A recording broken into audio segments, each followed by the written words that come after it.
What's going on, guys? In this one we're going to be making Moroccan pulled beef. The part of the beef that we're going to be using is the Bolar roast. It comes on the shoulder of the cow, so it's a heavily worked part of the cow and does take a little bit of time to cook, but there's a lot of inactivity time on this one, so you can do other stuff around the house whilst it's cooking. The flavour that comes out of this thing is absolutely incredible and it's so juicy too. Please sit back, relax and enjoy.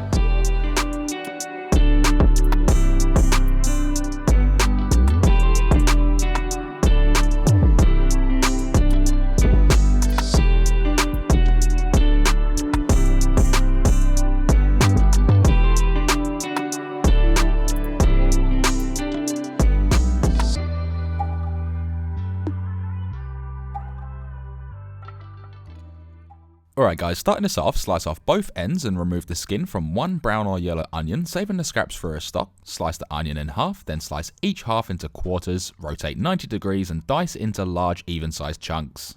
Get yourself 4 large freshly peeled garlic cloves, place the side of your knife onto them with the blade facing down and push down to crush and activate the allicin compound. For an optional ingredient, here is 1 bunch of coriander or cilantro with the roots still intact. What we're going to do is separate the roots by twisting, saving the leaves and stems for garnish and the roots for additional flavour in our sauce. With the roots, stack them together to then roughly chop, and like I said, this is optional, but the roots will add an amazing fresh flavour.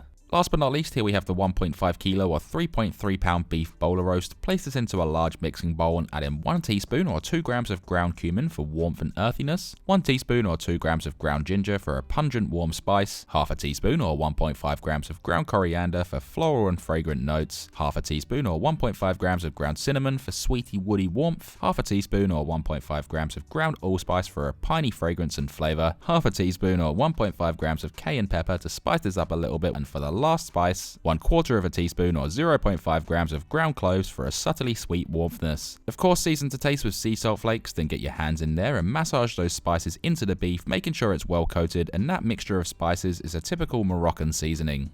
Place a large pot onto your stovetop over a high heat. Once hot, pour in 1.5 tablespoons or 30 milliliters of olive oil and gently place in the seasoned beef, being careful of any oil splashing back. With this, sear it for 3 minutes on each side to create a nice brown crust, which will lock in all of the flavour. Then remove the beef, place it onto a plate and set aside for the time being.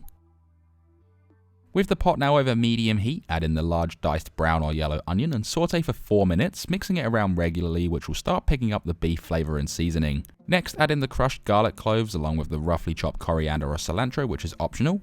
1.5 tablespoons or 35 grams of harissa paste, which is a mix of red chilies, garlic, oil and acid such as vinegar or lemon juice, and 1 tablespoon or 7 grams of ground cumin to freshen up the warmth earthiness flavour. This can then be given a mix through and saute for 1 minute to allow the harissa paste to start releasing its oils. Now to create the sauce, add in 1 can, which is 400 grams or 14.1 ounces of diced tomatoes, along with 1 litre or 4 cups of beef stock to add an incredible depth of flavour. Season to taste with sea salt flakes and cracked black pepper, with myself giving it 20 cracks worth, and give this all a good mix to combine and allow those flavours to become friends. Once mixed, let's add the seared Moroccan beef into the sauce along with any resting juices for even more flavour, giving it a little bath, flipping it over to get it nicely juiced up. Also, don't worry if it's not fully submerged, because if it was, the whole chunk of beef would completely fall apart and actually dry out, which sounds strange to say, but that is actually the case. Let's then place a lid over this, or foil if you don't have a lid, remove it from the stovetop and place it into a preheated oven set at 160 degrees Celsius or 320 degrees Fahrenheit and braise for 3 hours, flipping the beef halfway through.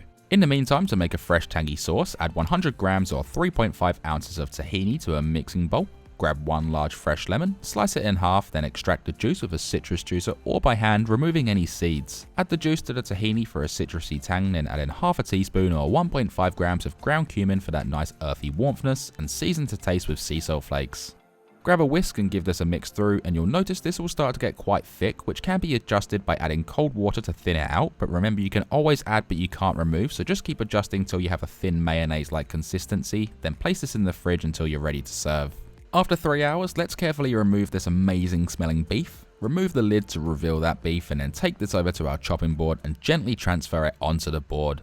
For the best part, we can then grab 2 forks and start pulling this apart, which will do so incredibly easy, revealing that beautiful, moist, juicy center. Also, there is no right or wrong way to do this, so whichever method works for you, do it like that. Just don't slice it, otherwise you won't get that nice, beautiful, pulled, falling apart texture. Once that's done, add the pulled beef to a large mixing bowl, then ladle in the sauce, adding in as much or as little as you'd like, and it is good to get this nicely soaked up as the sauce contains so much incredible flavour. Give this a big mix together to get the beef well sauced up, leaving us with this beautiful creation. Then I'm serving these with some store-bought dinner rolls, which if you haven't had before, you're missing out as they're incredibly tasty, even just with butter, and also they're really cheap. Anyway, place as many as you'd like onto the baking tray, then make your way over to the oven that's now at 200 degrees Celsius or 390 degrees Fahrenheit and toast for 3 to 4 minutes to get a slight crunch and heat in the center. Once that's done, let's slice these open with a serrated knife, grab the lemon tahini dressing and lather it in the center, doing so with as much or as little as you'd like, then come through and fill these up with that incredible Moroccan spiced pulled beef. Drizzle over some more citrus tahini dressing, getting these well covered, garnish with coriander or cilantro, which is of course optional, leaving us with these incredibly tasty Moroccan pulled beef and citrus tahini rolls that literally melt in your mouth with each bite. And talking about that, we can then dig in.